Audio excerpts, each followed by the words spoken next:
защитим и наш народ, и нашу государственность от любых угроз, в том числе. 50 тысяч человек не лежат на совести тех, кто нам не выдавал боеприпасы. Just as the solstice came to an end and reminded us how the world is divided through the northern and the southern hemispheres, but most of us remember how, as we came out of the pandemic, the Russian army began to invade Ukraine in 2022. Now, it doesn't matter if you have been keeping track of every war-related incident, because as soon as it started, you could see a two-dimensional world. The first one was when the world's superpowers Russia was attacking Ukraine with all its forces. Some parts of the world were funding all the military equipment and delivering it to Russia, while the second dimension was the rest of the world, as it was trying to provide shelter and necessities to Ukraine. As humans, we tend to become desensitized to anything that goes on for a while. People stopped expecting Russia to stop, and no one wanted to get in the middle of an ongoing fire. But now as you watch this, the unexpected has happened. The Russian versus Ukraine war might be coming to an end. Welcome to our channel, History Unfolded. In today's video, we are going to see how Russia's own mercenary didn't want to continue attacking Ukraine. You might think that there's a history behind this, because it's just the same story repeating itself since the beginning of time. The big guy trying to take over the small guy and not facing any consequences. Well, it looks like the reason behind Russia's control over the war has decided to take a backseat. The chief of Russian mercenary Wagner switching sides is going to go down in history as a real power move. The traitor or the brave soldier, Yevgeny Prigozhin, has taken the reins and full control of all the military sites in Russia. It's about time that someone rebels against Kremlin, and it's amazing yet ironic that the rebellion is being led by the mercenary chief. The Russian invasion of Ukraine started the first time back in 2014, so both parties have had an ongoing controversy for some time. Let's go back to 1990s, when the Soviet Union falls and Ukraine finally declares independence from Russia. President Yushchenko makes a promise to help Ukraine disappear from Moscow's orbit and make it a part of NATO. Amidst the political and economic downfalls, the Russian parliament makes it the first effort to invade Ukraine in 2014. Now, when a former comedian/actor, Volodymyr Zelensky, is elected the Ukraine president, for a while, things seem to be looking better as Ukraine builds better ties with the EU. As Zelensky tries to improve Ukraine's relationship with the world and asks Joe Biden to help his country join NATO. Meanwhile, the entire world is trying to deal with a global pandemic. The Russian government has other plans. As 21 approaches, Russian troops can be seen all around Ukraine's borders, and Putin passes it off as training exercises. Suddenly, satellite images can show how the Russian troops keep increasing in numbers, as if they are ready to take down some empire. That is exactly what happened, but the matters got out of hand real fast, as NATO and Europe try to reinforce their presence because of Russia. Being a superpower could result in a lot of damage. The US tries to send backup to the NATO members, Poland and Romania. However, during this delicate timeline, Washington and the other allies were not ready to send any troops over to Ukraine. It is possible no one wanted to imagine that Russia could actually start a war. But the US sends out more than a mere warning to Russia that if they take any sort of military action, there will be serious economic sanctions. You guys must be getting some sort of a deja vu, because this moment led to all the inflation and high fuel prices.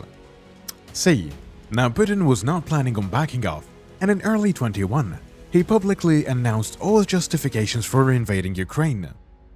That does not happen very often when someone tries to justify a world war and tries to gaslight entire nations. Putin said that Ukraine is an essential part of Russian history, and it's only fair that he has all the control. First off, it all starts with Russia placing so-called peacekeeping forces around the Ukrainian borders. Now it seems like the other nations can tell how Putin is trending very lightly. The UK and the US place sanctions on Russian parliament members. All the other allies such as Germany put a hold on the ongoing projects with Russia, but it was all in no vain, because now missiles are attacking every region of Ukraine's capital, Kyiv. The entire world tries to keep matters under control by putting bans on the central bank of Russia. However, the uncalled for attacks by Putin created a ripple effect. every corner of the world is affected as the economy faces a huge change. Now we're all the way in 23, and when even huge nations like the United States and the United Kingdom could not take any action other than simply providing shelter to Ukrainians. If you have seen any form of media related to an empire, you know the real change can only come from within. Usually it can happen in the form of treason or switching sides, and it looks like Wagner took that side. Ever since the Russian troops started mercilessly attacking unarmed Ukrainian areas, Putin stood fearless because he was treating the whole thing as a puppet act where he was pulling all the strings. Here comes the deepest betrayal from Prigozhin, who had been a close friend to Putin for a long time. Before becoming the chief mercenary, the owner of the Wagner group was nothing but a hot dog stand owner and an old convicted felon. When the Soviet Union was falling, the current traitor Prigozhin was spending his time in prison for reasons he never made public. It is unclear how he ended up from a hot dog stand to fancy restaurants all over Russia. This was the start of a beautiful association, or the worst betrayal, who knows? Putin began to notice Prigozhin and provided him with all the funding and support for building his own factory. Now as President Vladimir Putin starts to rely on Yevgeny for catering needs all over Moscow, within no time, the two became so close that Prigozhin was given a nickname, Putin's Chef. Now he's on the way to owning one of the most dangerous mercenary groups known as Wagner. Wagner soldiers are just like you imagine American Secret Service to be, as they protect famous leaders and warlords. So you know the controversial reputation of the Wagner group. Back in 2016, it was revealed that Wagner might have been pulling some ties to support Donald Trump in the elections. So now this force has become an unspoken huge power in the world. Wagner's actions represent Putin's personal opinions. The Wagner soldiers recently took over the city of Bakhmut, where the longest and bloodiest battle took place by Russian troops. Now Prigozhin has lost thousands of his loyal soldiers and seems like he's at his limit. It looks like Putin and Kremlin have simply left Prigozhin's army stranded in the middle of war zones. With time, resentment grew more and more, as Prigozhin becomes more vocal and calls out Russia for not providing enough resources to his troops. No one knew this was the start of treason, because every time Prigozhin spoke against the Russian army and Putin's action, many experts and close associates tried to bury the story and spread the narrative that Prigozhin and Putin were never that close. He's just another one of his paid staff members and nothing more.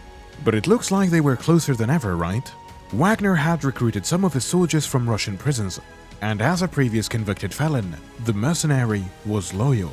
When Putin refused to acknowledge how Wagner was the toughest force and took the lead of every attack in Ukraine, things didn't stay as calm. Prigozhin had the same thoughts as any of us at this point. Why would Putin start a war but not provide any resources or equipment to his troops? It is just like someone lighting a match and leaving the scene to avoid facing any serious consequences. But when Prigozhin finally rebelled against Putin and had his troops take control over the two biggest military bases in Russia, now a war against Ukraine had turned into a civil war. Because Wagner is having none of Putin's shit anymore. Wagner moves to block the Russian city of Rostov-on-Don.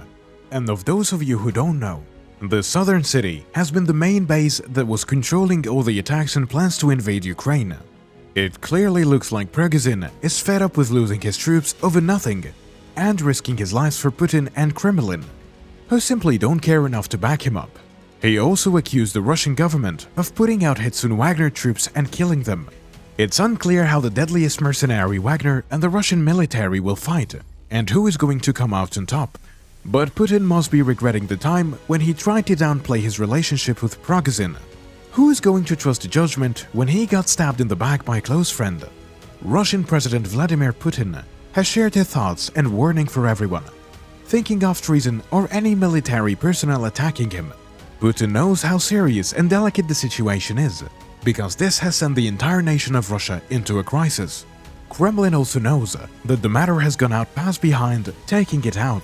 These are not only two close friends but a Russian president and boss of Wagner. So everyone can tell the fight is going to get especially dirty. Putin is trying to save face and has stated that if Wagner were to surrender now, he won't face any serious penalty for his treason. There was no need for more bloodshed, but if this harsh actions taken by Wagner is what leads to an end of an invasion to Ukraine, then so be it. Because no other power could even come close to today's events.